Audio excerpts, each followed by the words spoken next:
grand dialogue. Sigeka Foba. Edouani wa Makaran. Le grand dialogue, l'émission de débat du studio Tamani sur votre radio. Chenibero. Halud Mauni. Cheniberi. Sigeka Foba. Le grand dialogue. Le grand dialogue. Auditrices, auditeurs, bienvenue. Le grand dialogue de ce mardi traite d'un problème épineux, la gestion du foncier au Mali, une gestion sévèrement critiquée à beaucoup de niveaux et pour beaucoup de raisons. Expropriation arbitraire, conflits fonciers parfois sanglants, diversité de documents d'attribution, multiplicité d'autorités concédantes avec comme corollaire les cas de chevauchement de compétences, décisions de justice contradictoires au Mali qui parlent de foncier, parlent de problèmes. Alors pourquoi tant de problèmes entachent la gestion du foncier au Mali? Ces problèmes sont-ils bien gérés? Quelle est la nature de ces problèmes? D'où proviennent-ils? Que visent les réformes annoncées? Qu'en sera-t-il quant à leur applicabilité? Les questionnements, ça ne manque donc pas de questionnements que nous allons partager avec nos invités qui sont Massa Kone de l'Union des associations et coordination d'associations pour le développement et la défense des démunis, Fasseri Traoré, cellule de Sans-Voix, Maître Bourema Sagara, avocat spécialiste du foncier. On les joindra au téléphone. Le grand dialogue de ce mardi vous est présenté par Seydou Fomba. Lors de l'espace d'interpellation démocratique du 10 décembre dernier, les litiges fonciers ont constitué l'écrasante majorité des interpellations. La table ronde consacrée à la réforme foncière en octobre 2014 a constaté que plus de 70% des affaires de justice portent sur les conflits fonciers au Mali. Dans le communiqué du Conseil des ministres du 22 octobre 2014, on pouvait lire ceci: l'ampleur et la profondeur et quelquefois la violence des conflits fonciers jusqu'ici enregistrés dans le pays ont mis en évidence l'importance et la sensibilité des problèmes fonciers aussi bien en milieu rural qu'en milieu urbain. Fin de citation. Des conflits fonciers en ville, des conflits fonciers en milieu rural. Qu'est-ce qui fait que le Mali se trouve confronté à tant de problèmes dans ces domaines? Nous allons poser la question d'abord à Fasseri Traoré, il est de la cellule de Sans-Voix. Ok, je vous remercie et bonsoir les auditeurs et les auditrices. Et moi, je suis Fasseri Traoré, mouvement de Sans-Voix. Et quand même, les trucs fonciers au Mali, c'est très, très délicat. Parce que quand on voit la nature, on dit la nature des fonciers. Quand même, au Mali, on déplace les problèmes au lieu de les résoudre. C'est ça le problème où on n'arrive pas à résoudre les problèmes. Il ne s'agit pas seulement de rester en premier degré de l'équation si tu veux résoudre un problème. Parce qu'un problème, ça va au-delà de tout. Parce qu'on voit au Mali, dont si les gens se défendent à 100% auprès des autorités, on vous voit comme un ennemi principal au lieu de comprendre que c'est un problème qui est là à résoudre. Seulement, voilà, il y a répression totale. Tu vois, en montrant que c'est les policiers ou bien les gendarmes peuvent faire face à ces problèmes-là et que jusqu'à présent, c'est pas ça. En effrayant les gens, peut-être ils vont se préparer au plan B. Et c'est pour cela, moi, je dis, ils déplacent les problèmes et non de résoudre. Si tu déplaces les problèmes, toujours le problème va rester. C'est pour cela que le problème foncier est là. Ça ne peut pas finir. Il faut que l'État soit... Malheureusement aussi, je peux dire qu'ils ne sont pas là. Ils étaient invités. Le débat allait être vraiment un débat très intéressant parce que moi, j'allais trouver beaucoup de questions en posant vers eux. Mais comme ils ont refusé de venir... Non, écoutez, ce qu'ils nous ont dit, c'est qu'ils se sont fait excuser, certainement pour des raisons qui sont... Ok, mais ça allait être un débat très intéressant et nous, devant eux, en tant que victimes de la situation, mauvaise gestion de la situation par l'État malien, ça allait être vraiment un débat. Mais quand même, il faut que l'État comprenne qu'il déplace les problèmes et non de résoudre les problèmes. Massa Kone, vous êtes de l'Union des associations et coordination d'associations pour le développement et la défense des démunis. Dites-nous, est-ce que ça vous surprend qu'il y ait tant de problèmes dans le domaine du foncier au Mali? Bon, ça ne me surprend pas qu'il y ait tant de problèmes dans le domaine du foncier du Mali. C'est un problème de gouvernance foncière. Le Mali, le problème est parti à partir de gouvernance foncière. Non, on l'a dénoncé. Il y a 5 niveaux de gouvernance foncière. Tant qu'il y a 5 niveaux de gouvernance foncière et qu'il n'y a pas de responsable qui peut poser l'autorité de l'État, c'est que ça va créer des problèmes. Alors, 5 niveaux de gouvernance financière, vous de pouvez nous en citer foncière. au moins 3? Oui, 5 niveaux de gouvernance foncière. Je prends d'abord les domaines. Les domaines, ils ont le pouvoir d'attribuer la terre, comme vous le voyez, création des titres, c'est un niveau de gouvernance foncière. Il y a le gouverneur. Le gouverneur est aussi un autre niveau de gouvernance foncière qui peut faire des cessions foncières. Il y a le préfet qui peut faire des cessions foncières. Le sous-préfet peut faire des cessions foncières. Le maire peut faire des cessions foncières. Vous avez les 5 points de gouvernance foncière dans un seul État. Et nous sommes sous le pression du marché. Et que chacun cherche à s'enrichir avec la terre. Et tous ces 5 niveaux de gouvernance attribuent la terre n'importe comment. Parce que le système n'est pas cadastré. Le système n'est pas cadastré. Chacun se met à donner la terre comme il veut. Et la terre, c'est une arrière enrichissement aussi des exercices immobiliers. Et qui font les frais? C'est le pauvre citoyen qui font les frais. Bien vrai que leur droit est reconnu par l'article 43 de la commission domaniale, du code domanial, mais ce n'est jamais appliqué. Donc la partie qui n'est pas appliquée, la partie qui est applicable, qui est le droit moderne, donc on passe par le droit moderne au détriment du soi-disant illettré, et maintenant on les arnaque. Et ces 5 niveaux de gouvernance foncière, c'est ce que moi j'ai appelé depuis longtemps un complot contre l'État. Et l'État, c'est nous, ce n'est pas le gouvernement. Donc, raison pour laquelle ça ne me surprend pas, tant que le système reste comme tel, tant qu'il n'y a pas une autre réforme foncière, dans ces réformes foncières, qu'on puisse cibler qui doit donner la terre et que les terres soient cadastrées au moment où ils sont attribués, c'est ce qui peut protéger le pauvre paysan, le pauvre démuni, le pauvre gens des quartiers populaires qui a sa propre maison, qu'il a hérité de façon en droit. Alors, on peut dire en droit. Voilà, M. Koné, oui. Nous aurons l'occasion de revenir sur les réformes. Oui. Alors, nous avons Maître Brema Sagara qui est en ligne. Il est avocat spécialiste du foncier. Dites-nous, Maître, comment peut-on expliquer le fait qu'il y ait tant de problèmes dans le domaine du foncier au Mali? Merci, monsieur le journaliste. Je n'ai pas pu capter votre nom là, avec toutes mes excuses. Allez-y. Et je suis Maître Brema Sagara, avocat à la Cour, cabinet des juristes consultes associés. C'est avec intérêt que je tiens à participer à ce débat, quoique j'ai été saisi un peu tardivement cet après-midi-là. Et je souhaitais être sur le plateau à vos côtés, mais mes contraintes professionnelles ont fait que je n'ai pas pu effectuer le déplacement. Je vous présente toutes mes excuses. Vous êtes excusé, oui. Merci beaucoup. Alors, j'ai très bien écouté les deux intervenants. Je partage parfaitement avec M. Koné. Les difficultés foncières au Mali tiennent en grande majorité à l'impunité. À l'impunité parce que, comme il l'a dit, il y a une multitude d'acteurs qui interviennent dans l'attribution des parcelles. Alors, en 2009, au cours des États généraux du foncier, j'ai eu la chance de participer et organiser les États généraux du foncier en ce qui concerne la partie, c'est-à-dire que les professionnels, on avait tenu ça à se délinguer pendant 3 jours. Tous les acteurs concernés étaient là. Les domaines de l'État, les représentants du ministère, ainsi que les praticiens que sont les avocats, les notaires, les architectes, les urbanistes, les géomètres, tout le monde était présent. Nous avons fait remarquer que du fait que les autorités en charge de gérer ce domaine foncier se livrent à des spéculations de tout genre, n'est ni plus ni moins en l'absence de sanctions administratives et pénales. Vous vous imaginez, comme M. Koné l'a dit, le service national des domaines et les services régionaux des domaines donnent des terres sous forme de titres fonciers. Il s'agit d'une cession directe ou des transformations des droits précaires en titres définitifs. Vous avez le sous-préfet et retranché de l'autre côté continue à jouer son jeu. Vous avez le préfet. Vous avez le gouverneur, vous avez les maires,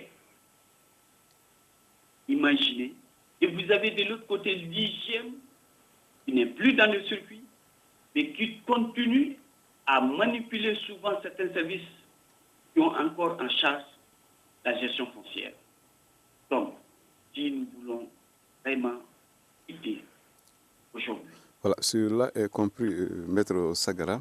Nous revenons donc dans ce studio. Vous l'avez reconnu tous les trois, il y a trop de problèmes. Dites-nous, les problèmes qui se posent le plus souvent dans le domaine du foncier au Mali, de quelle nature sont-ils? Je pose la question à Fasseri Diarra, qui est du mouvement des Sans-Voix.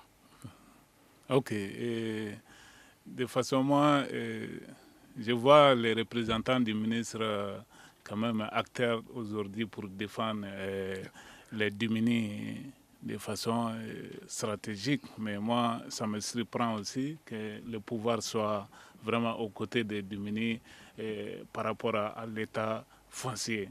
Parce que c'est eux-mêmes l'acteur le coupable. Que quand il dit en 2009, oui, les recommandations de ces forums-là, où en sommes-nous avec ça? Ça c'est très difficile de comprendre les jeux. Parce que moi, je situe le problème au niveau de l'État. Bien sûr, ils ont bien détaillé, comme Massa l'a dit, lui, il vient de confirmer.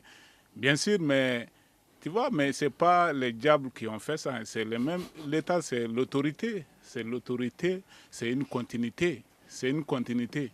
Maintenant, si c'est une continuité, pourquoi aujourd'hui on se retrouve jusqu'à présent, si vous avez la bonne volonté, vraiment et réellement, pourquoi on se retrouve jusqu'à présent dans ces problèmes-là et refaire, si les recommandations ne sont pas bonnes, pourquoi pas on ne peut pas revoir encore, vous qui êtes venu tout de suite vous défendez. Il faut faire ces forums-là pour bien détailler où en sommes-nous aujourd'hui avec les recommandations de ces forums. Maintenant, la nature de ces fonciers, c'est ça, ils ont dit, c'est l'État en premier lieu.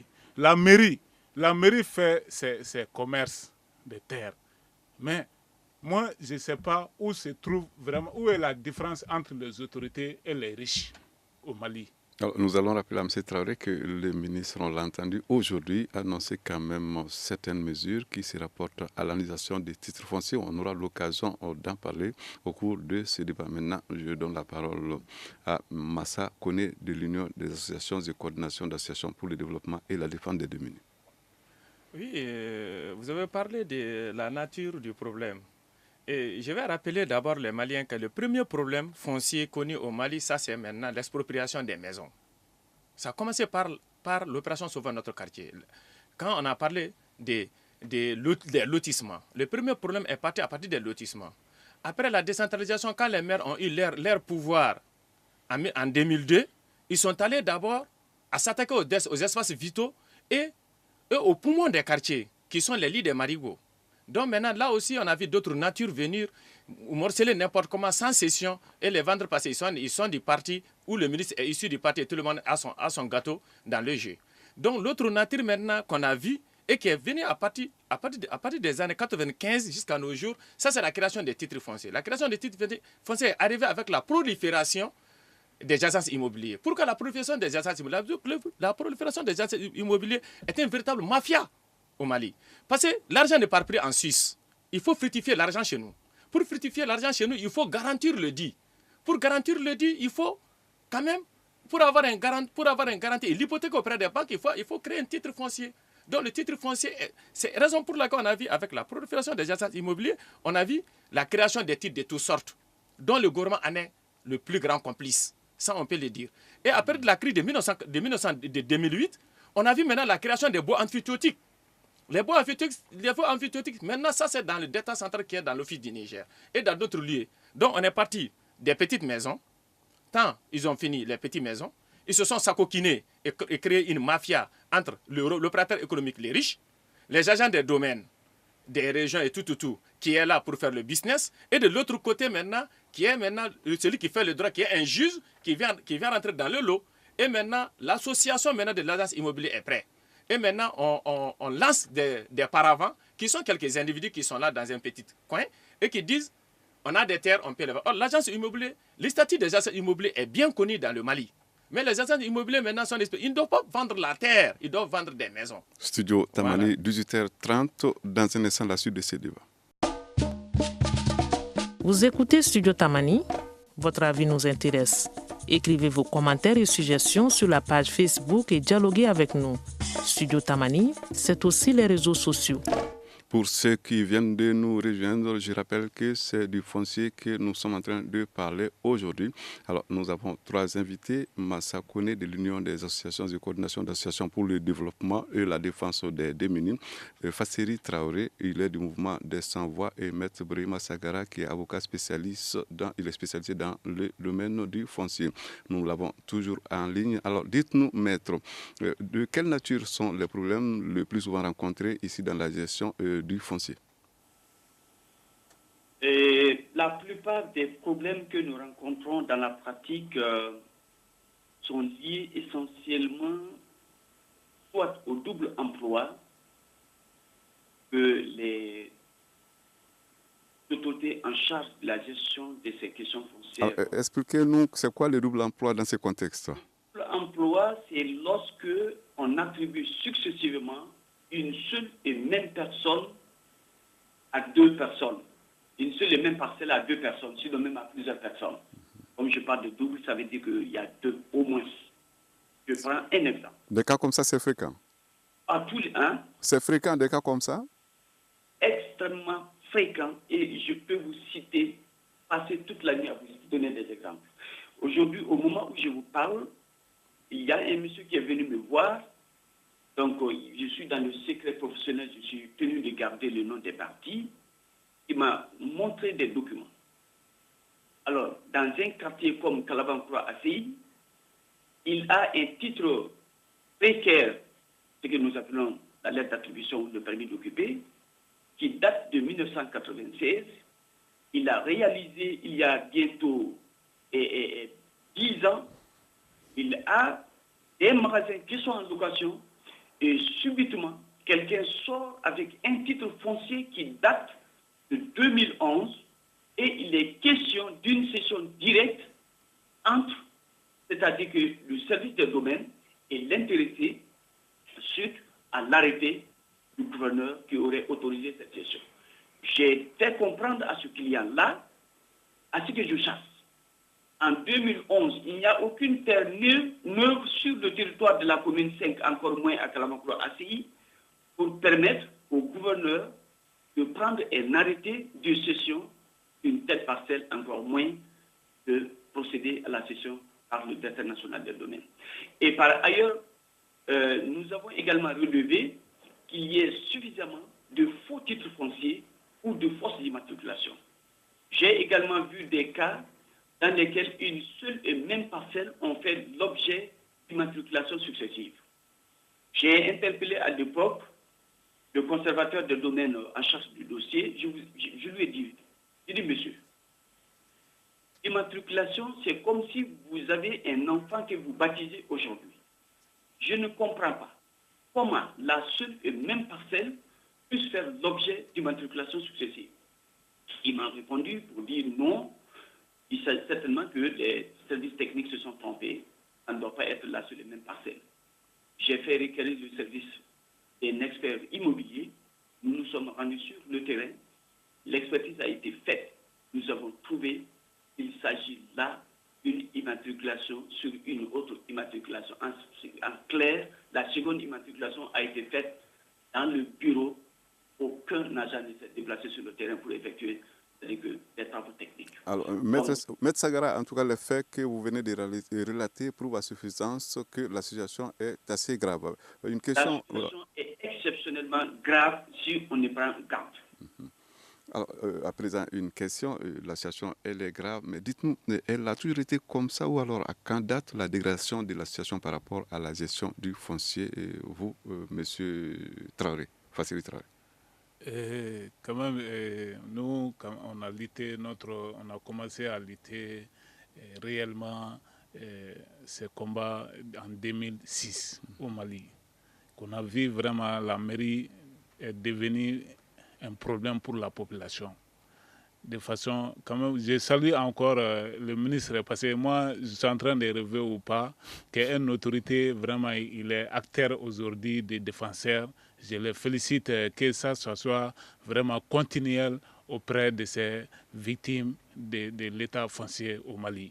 Et c'est ça, en 2006, nous avons commencé, on a vu de façon où c'est devenu un business au niveau de la mairie, où il y a eu des quartiers démolis, et de Bamako. C'est partant de ça que nous avons compris, notre association ne s'est pas limitée seulement à l'État français ou les déguerpis, mais notre association lutte pour défendre les plus démunis au Mali. C'est ça notre combat. Maintenant, on a vu en 2006, vraiment le business de l'État français est devenu très grave parce qu'on a vu des gens qui ont été cherchés de leur maison, qui sont là-bas depuis Bamako, n'existent pas en tant que tels. Quand on prend Konyumani, Bankoni, de façon où on chasse les gens qui sont là-bas depuis, on ne sait pas d'où vient la mairie. Maintenant, et qu'en ce moment que nous avons compris, vraiment, il faut faire face à ces problèmes de dénoncer non seulement la mairie, mais les autorités à haut degré. C'est comme ça que nous avons intéressés à ces combats pour que vraiment la situation soit réelle, de façon que l'État comprend qu'ils sont en train de piétiner ses propres populations, qui soient si on dit Bamako, c'est la personne, c'est la famille. Maintenant, il faut respecter. C'est très important. La mairie qui est là, qui ne respecte pas et que la population vote pour eux, pour qu'ils soient vraiment les vrais acteurs de leur développement, mais ça devient un vrai détruiteur de leur développement et que c'est ça on restait à dénoncer à 100% pour que la population comprenne. Et je suis très content aujourd'hui. À l'époque, ce n'était pas comme ça que l'autorité nous reconnaît. Et qu'aujourd'hui, moi, je vois un représentant du ministère qui reconnaissent réellement que le problème existe et qu'ils ont pris des mesures. Peut-être le débat va nous permettre de comprendre vraiment le sens même où va vraiment leur degré d'engagement pour sauver ses propres populations à ces problèmes qui n'est pas vraiment diabolique, qui n'est qu'une volonté politique pour que la vie soit meilleure pour toute la population malienne de façon à avoir l'accès à la terre. Surtout les paysans qui sont à Sanamandougou, à l'office, qui ont dans les problèmes que moi je ne comprends pas que vraiment à l'office jusqu'à présent, on est en train de chercher les gens parce qu'ils n'ont pas payé d'eau, peut-être à 1000 francs qui les manque, ou 2000 francs, ou 5000 francs, 10 000 francs, les manque de payer les redevances eau, on les chasse sur terre. Je ne comprends pas jusqu'à présent et qu'on est en train de subventionner les commerçants à aller acheter les riz. Pourquoi pas on ne subventionne pas les paysans en leur donnant l'accès à la terre pour mieux cultiver et que les riz soient achetés au Mali à 5 francs CFA. C'est très clair. Maintenant, c'est en donnant la terre, accès imagine encore, les paysans, il y a des paysans de dimanche dans l'office. Les paysans de dimanche dans l'office, ils louent la terre. Ils louent la terre aux paysans. Il y a des autorités qui sont là-bas, ils ne vont pas. Ça, c'est les paysans. Nous, on nomme ça les paysans de dimanche dans l'office. Ce n'est pas des vrais paysans, vous voulez dire? Ce n'est pas des vrais paysans. Ils ne sont même pas des paysans qui sont dans les bureaux climatisés. Ils prennent la terre, ils disent qu'ils vont exploiter. Comment ils vont exploiter? En prenant la terre, ils louent ça aux paysans. Et étant donné le paysan est auprès de l'office pour en avoir, on les refuse de les donner. Maintenant, que moi, je ne comprends pas si aujourd'hui, si vraiment le ministère il est avec nous aujourd'hui, vraiment il faut reformuler, il faut faire la réforme de l'Office du Niger. Il faut donner la terre aux gens de Sanamandougou et Sao. Et que les ministres n'aillent à Sanamandougou et Sao voir comment un coopérateur économique en train de piétiner la population, en train d'empêcher la population à cultiver leur terre. Et qu'on dit c'est la pomme de terre. Nous, on ne connaît pas la pomme de terre en tant que telle. On ne connaît pas la pomme de terre en tant que telle qu'on soutient Mourbo GDSM qui est en train de piétiner milliers de populations à Sanamandougou. Massa connaît. Oui, ce problème, quand date ces problèmes fonciers? Les problèmes fonciers, quand je reviens à mon organisation qui est l'IACDD, l'Union pour le développement et la défense des droits des démunis, qui aujourd'hui, nous sommes au nombre de 213 associations, organisations des villages, tous victimes de ces problèmes fonciers, de ces malversations foncières. Je suis victime de ça. Mais quand on les classe et quand on fait l'analyse du début à aujourd'hui, on voit que tout est parti d'abord à partir de la décentralisation et à l'événement aussi de l'ACI. N'oubliez pas, l'événement de l'ACI a montré aux Maliens que la terre a une valeur. Donc, l'événement de l'ACI, le problème de la décentralisation, qui les maires ont su qu'ils n'ont pas d'autres ressources pour s'enrichir ou financer leur parti, maintenant se sont attaqués à la terre, au problème d'urbanisation et à rentrer en affairisme avec les agences immobilières. Comme mon camarade Fasseri l'a dit, aujourd'hui c'est très très étonnant, mais c'est notre politique. C'est notre politique. C'est une politique de développement imposée par la Banque mondiale et le FMI sur nos gouvernements. Et cette politique est appliquée à la lettre par nos autorités. Quand on regarde ces politiques appliquées à la lettre, ces politiques ne défendent que la propriété privée. Or nous sommes issus d'une gestion collective des terres qui sont nos droits coutumiers. Et quand on regarde ces droits coutumiers où toi tu peux cultiver ta terre, l'éleveur il vient, il pâture là-dessus, les femmes ils viennent, ils ramassent des produits, des fruits, des cueillettes. Mais tu sais, on vivait en harmonie. Mais quand il y avait ce système de modernisation et de développement, donc nos États ont été suscités à mettre la terre au marché international. Donc, et tout le monde a vu cette valeur.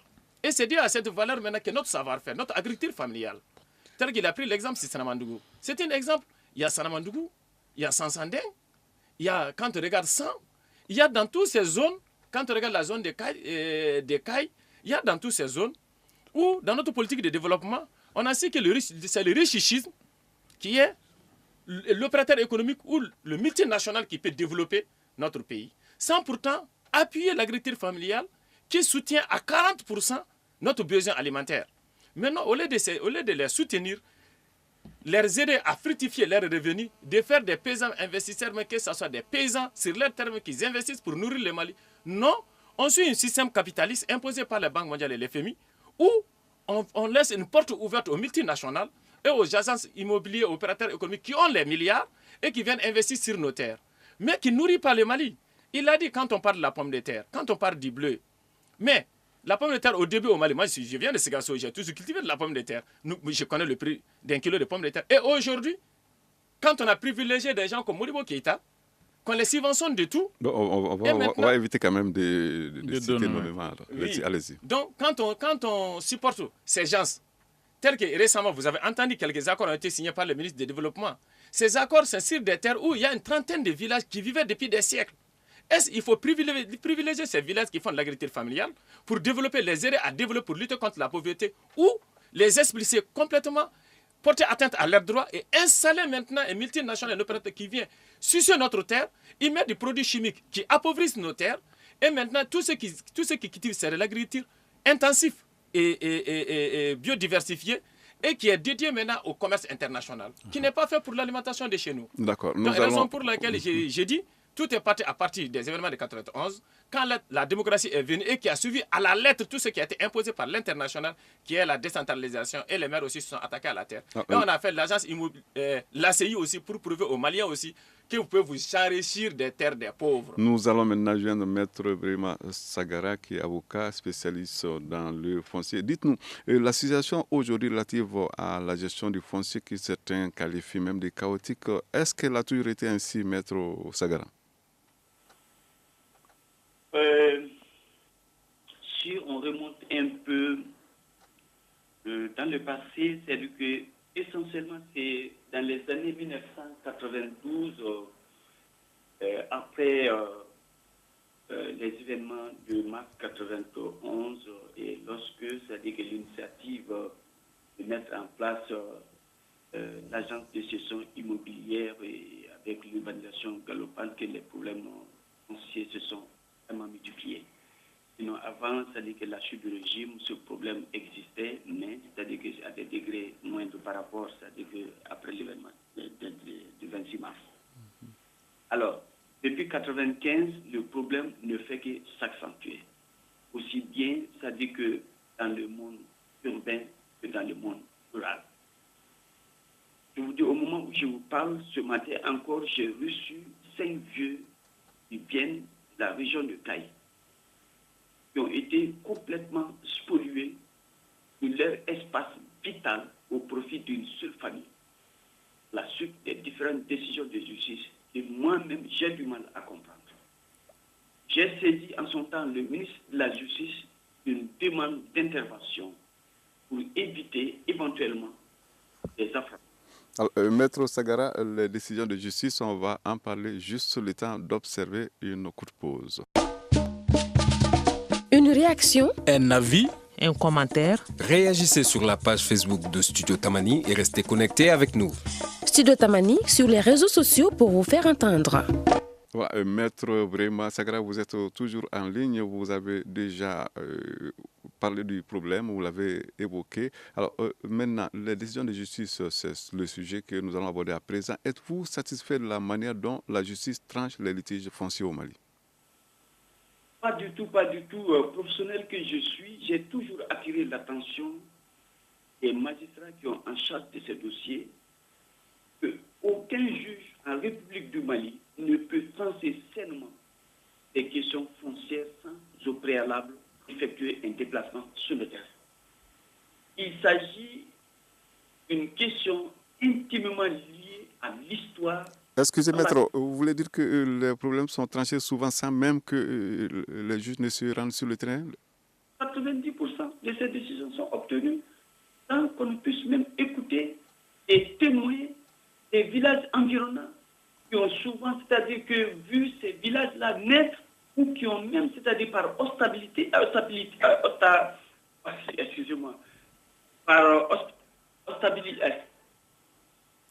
Alors, quelques problèmes certains. Par hospitalité, qui ont accordé, c'est-à-dire que le site-là, à ces différents villages-là, qui sont à mesure d'éclairer davantage ce tribunal sur la réalité socio-économique et culturelle de ces milieux-là. Dommage que les choses se passent ainsi. À l'époque, il y avait un magistrat qui était formel.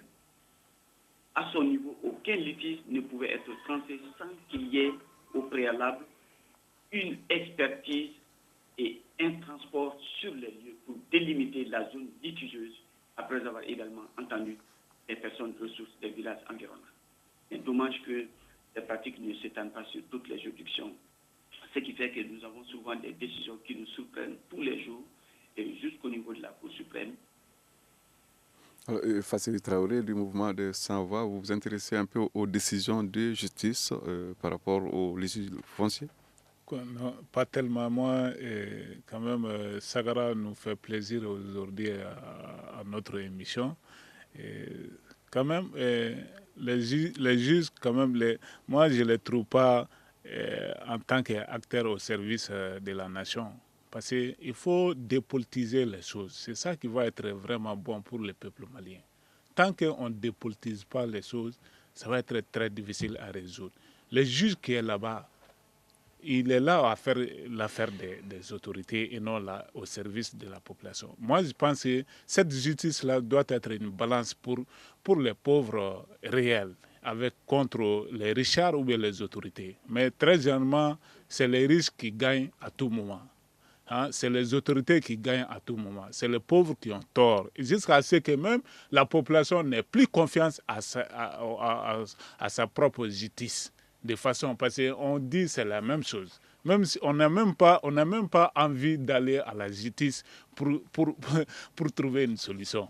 Parce que déjà, tu juges déjà l'affaire bien avant que tu n'as même pas allé. Parce que tu sais que tu es perdu davantage. De façon, tu n'as pas d'argent pour aller au-delà, ou bien tu n'as pas une famille au haut sommet pour que tu sois vraiment soutenu. C'est ça que moi, je dis vraiment, il faut revoir même la démocratie malienne en tant que telle. Si on doit reformuler ou bien réellement, quand même, il faut dépolitiser.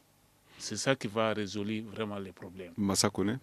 Oui, la justice, moi j'ai dit aujourd'hui au sein de l'Union, on a 113 dossiers au niveau de la justice, 113 dossiers au niveau de la justice, et que c'est les camarades qui ont cotisé pour que je puisse faire des études de droit encore pour défendre ces causes. Mais je dirais que, vous savez, pour la justice, le 16 mars, on nous a mis en prison.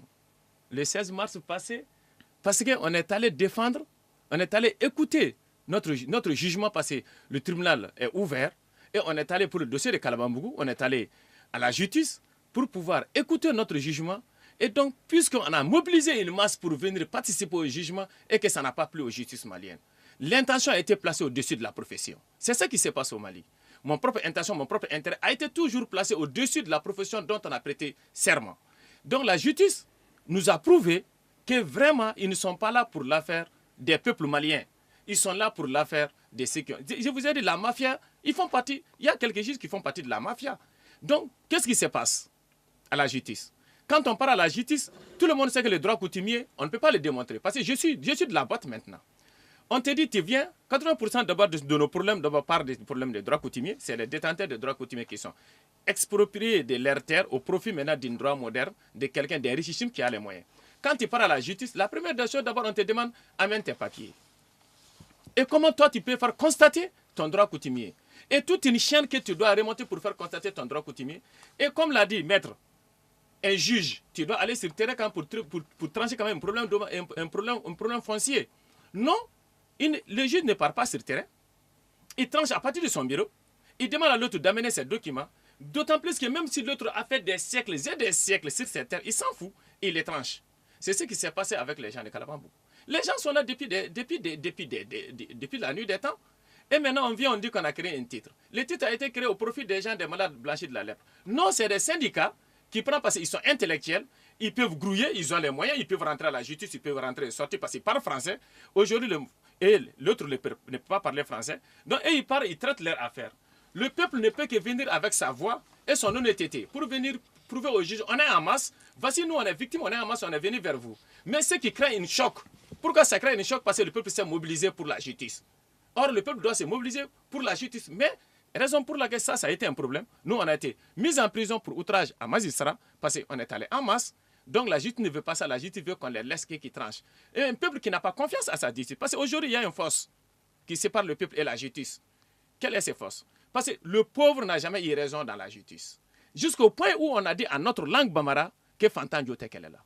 Donc, Fantan Diotek, normalement, Fama, un riche ou une autorité doit bannir ça. Ça veut dire que vous n'êtes pas juste.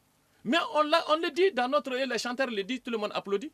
C'est ce qui fait que le pauvre aujourd'hui, et surtout sur le domaine foncier, et surtout sur le droit coutumier, n'est pas considéré par la justice. Parce que tu n'as pas les moyens, tu n'es pas prêt. Même si tu prends un avocat, l'autre il s'en fout, il va aller payer son juge et payer son avocat. Et qui tranche. Maître Bourema Sagara est toujours en ligne. Alors, maître, quand on évoque les fonciers au Mali, certains vont jusqu'à parler d'une politique d'exclusion des pauvres. Ce n'est pas un paradoxe, non, dans un pays qui consacre par an un mois entier à la solidarité et à la lutte contre l'exclusion? Oui, on comprend difficilement et ce paradoxe-là parce que, vous savez, il y a plusieurs facteurs qui entrent en ligne de compte pour parler de tous ces paramètres-là. C'est vrai, parce qu'aujourd'hui, je comprends le prix de tous ces pauvres-là qui souffrent dans leur chair et dans leur patrimoine. C'est ce que j'ai toujours dit aux magistrats. C'est que le rôle d'une justice saine est de protéger, c'est-à-dire que le droit le plus faible par rapport au plus fort. Alors, lorsqu'on regarde aujourd'hui tout autour de nous-mêmes, dans la plupart des cas, nous nous rendons compte, effectivement, en ce qui concerne la gestion foncière. Il y a des gens tapis dans l'ombre qui parviennent à se faire délivrer des documents administratifs de tout genre et qui parviennent silencieusement, tout calmement, c'est-à-dire pour spolier des personnes qui ont toujours occupé ces parcelles-là ou qui détiennent, c'est-à-dire des droits coutumiers depuis, c'est-à-dire que plusieurs générations. Donc c'est dommage que ça se passe comme ça. Il faut que les autorités prennent les choses en main pour qu'on puisse vraiment sortir de là. Sinon, c'est un chaos total. Alors, nous allons à présent parler un peu des réformes. Il est de plus en plus question de réforme foncière. On estime son coût à plus de 30 milliards. Je suppose que vous vous intéressez à ces dossiers. Que visent concrètement ces projets de réforme? Nous allons poser la question à M. Traoré Fasseri du mouvement des Sans-Voix. Oui, mais je pense que l'État est bien situé pour répondre à cette réforme. Parce que moi, je pense qu'il faut reformuler les choses. Pour moi, je vais aller jusqu'à la démocratie malienne. Vraiment, il nous a dicté de la démocratie et non au service de la nation. Et cette démocratie tend vers... Ce n'est pas seulement la justice, ce n'est pas seulement... Même les conditions de vie meilleures au Mali. Tu prends à plus forte raison, on vient... L'État qui ne se soucie pas à sa population ne peut pas voir vraiment que sa population doit avoir à manger, logement et puis la santé. Parce que c'est ça qui rentre dans ça. Si on avait une autorité responsable qui a une volonté politique de façon, on devrait analyser bientôt, on devrait analyser bien avant l'instauration de la démocratie, qu'est-ce qui est bon pour ma population et instaurer. En ce moment, la justice allait être une porte d'entrée à toutes les populations. En même temps, la réforme allait être une solution parce qu'on a fait en 92 de façon où on a fait une constitution, on a fait notre constitution. Peut-être partant de là-bas, devrait donner la chance au peuple malien d'avoir l'accès au logement et à la terre. Massa connaît ces réformes qui sont annoncées, ça vous dit quelque chose? Oui, ces réformes, on est allé de l'état général du foncier aux réformes foncières. Au profit de qui? C'est là où va la question. Les réformes forcées au profit du système de cadastrage. Bon, moi je vais dire, d'abord le problème, il y a une nouvelle loi foncière rurale qui est en cours. La nouvelle loi foncière agricole, il faut les faire passer d'abord.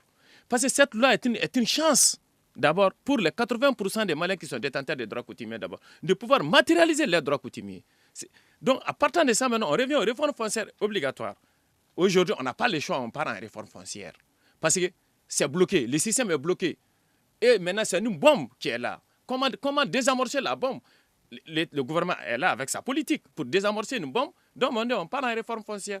Et cette réforme foncière, si ça commence bien, oui, avec un ministre Bacheli qui commence quand même à prouver qu'on peut faire quelque chose avec ces réformes foncières, oui, mais c'est le gouvernement. À combien de temps ils seront là?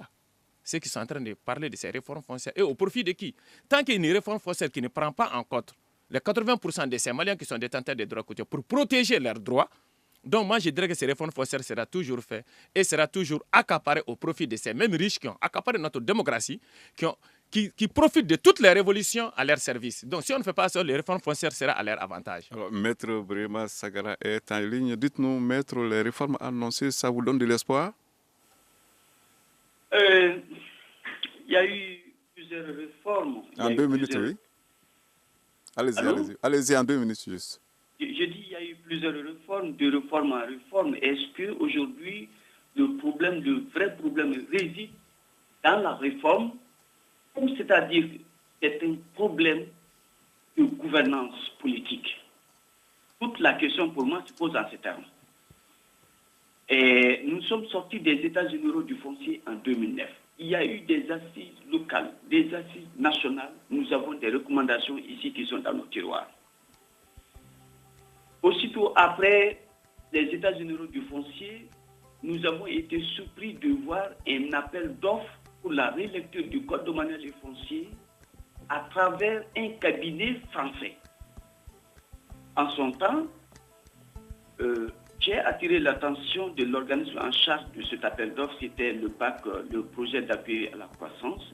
Pour les comprendre, le meilleur texte qu'on peut sortir, c'est de toucher aussi possible la population dans les confins des brousses pour qu'ils puissent donner quelles sont les difficultés réelles auxquelles ils sont confrontés dans la gestion foncière.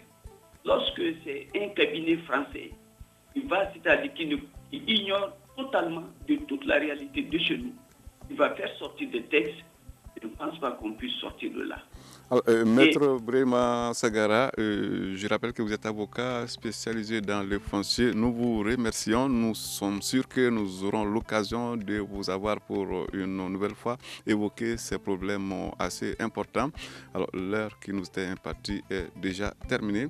C'est donc la fin du grand dialogue de ce mardi 21 avril 2015. Un débat qui vous a été présenté par Seydou Fomba à la mise en onde.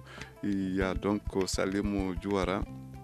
Et de l'autre côté, à la régie vidéo, Petingo Djara. Je rappelle que nos invités étaient au nombre de 3. Massa Kone, l'Union des associations et coordination d'associations pour le développement et la défense des démunis. Fassili Traoré du mouvement des Sans-Voix et Maître Brema Sagara, avocat spécialisé dans le foncier.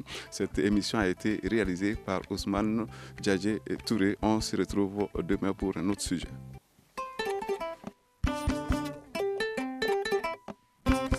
Le grand dialogue. Sigi Kafoba. Et et Dawani wa Makaran. Le Grand Dialogue, l'émission de débat du studio Tamani sur votre radio. Chenibiro. Halud Maundi. Chenibiri. Siki Kafoba. Le Grand Dialogue. Le Grand Dialogue.